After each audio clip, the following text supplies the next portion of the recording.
भगवान जब 52 अंगुल का रूप बनाने के बाद बलि के दरवाजे पे पहुंचे, जब 3 लोग नापने को चले 52 भगवान, हुआ ये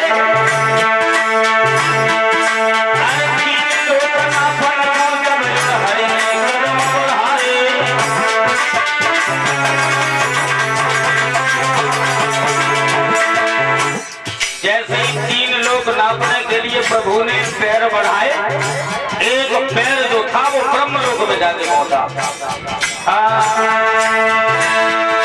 महाराज पैर तो स्वर्ग में पहुंच गए। ब्रह्मा जी ने तुरंत अंगूठा वहां धोई लौटाए। ब्रह्मा जी ने 52 भगवान के पैर का अंगूठा अपने कमंडल में धो लिया। भैया भाई सभी गंगा बन की वहां पे रही रही है। भाई बिना से गंगा बन की वहां पे रही रही है।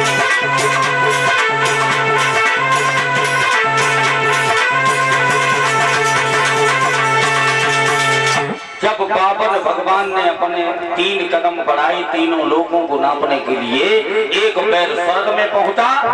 ब्रह्मा जी ने उनके पैर का अंगूठा अपने कमंडल में धो लिया और उसी कमंडल में गंगा जी रह रही थी।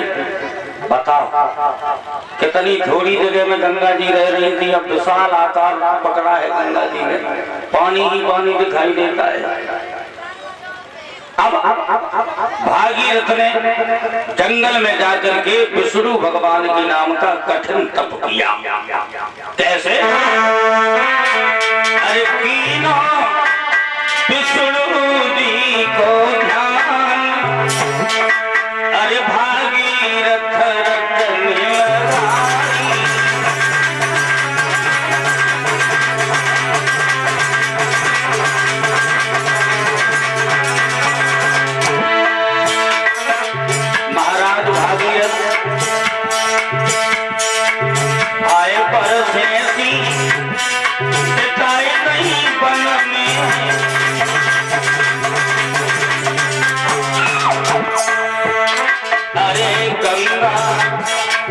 विष्णु जी के सिर पर भजन में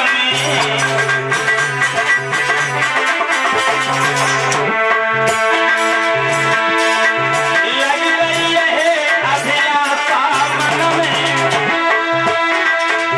कहते विष्णु जी वरदान आए बल से की गई।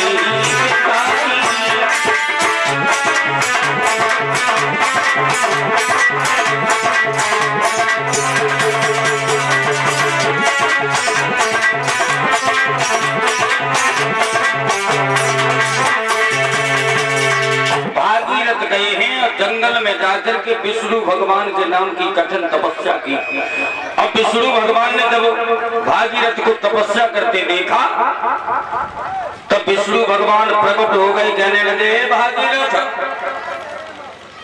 तुम अपना कोमल अंग जो जला रहे हो इसका कारण क्या है?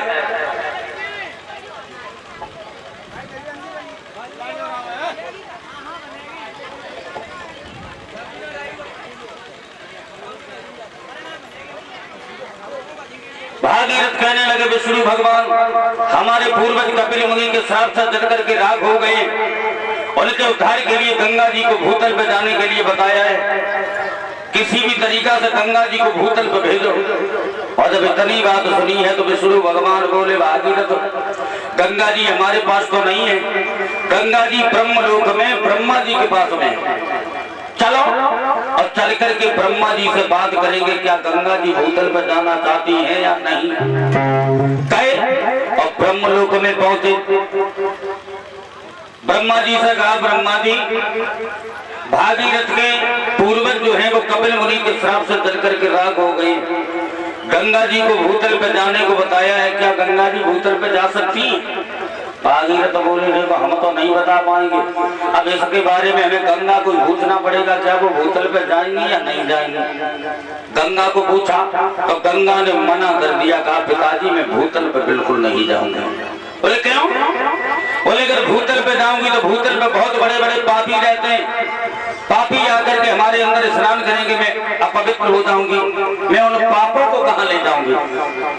और जब इतनी बात सुनी है तो विष्णु भगवान बोले गंगा तुम चिंता न करो, चली जाओ भूतल पे, और जब तुम भूतल पे जाओगी तो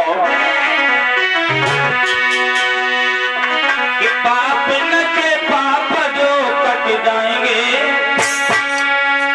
यदि गंगा जी में नहाने से।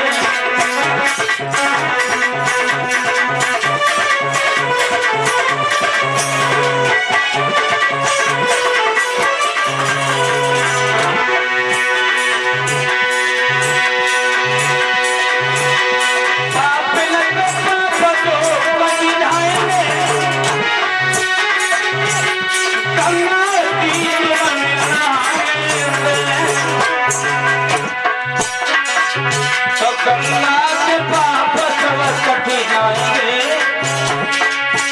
साधु संग के नहाने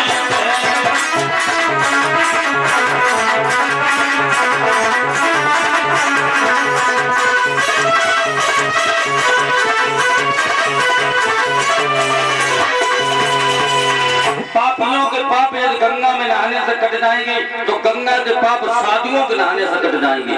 गंगा बोली देखो पिताजी नहीं जाऊंगी, पापी ज्यादा होंगे कलयुग में, साधु कम होंगे, और साधु भी होंगे कुछ साधु भी सवाधु हो जाएंगे, मैं अपवित्र हो जाऊंगी, मैं नहीं जाऊंगी। तो भगवान कहने लगे सुनो गंगा फिर भी नहीं तुम्हारे पाप कटे तो समुद्र को तुम गयो और समुद्र तुम्हें ओला बनाए के उन पाप न पई बरसइयो। तो ध्यान रखना, पाप करने वाले गंगा नहाने वाले ये न सोच लेना कि हम खूब गंगा नहाए, खूब गैया काटे, खूब गंगा नहाए, अपवित्र हैं तो पवित्र हो जाएंगे। नहीं, अपवित्र अगर हो तो पवित्र तो हो जाओगे थोड़े बहुत दिन के लिए, अगर अनजाने में पाप हुआ है तो कट जाएगा, और जानबूझ के पाप करो फिर गंगा नहाओ तो यही पाप एक दिन तुम्हारी फसल पे, तुम्हारे सर पे ओले के रूप में बरसेंगे। ये समुद्र जो है न पापों को भाप बना करके उड़ाता है, और यही पाप पापियों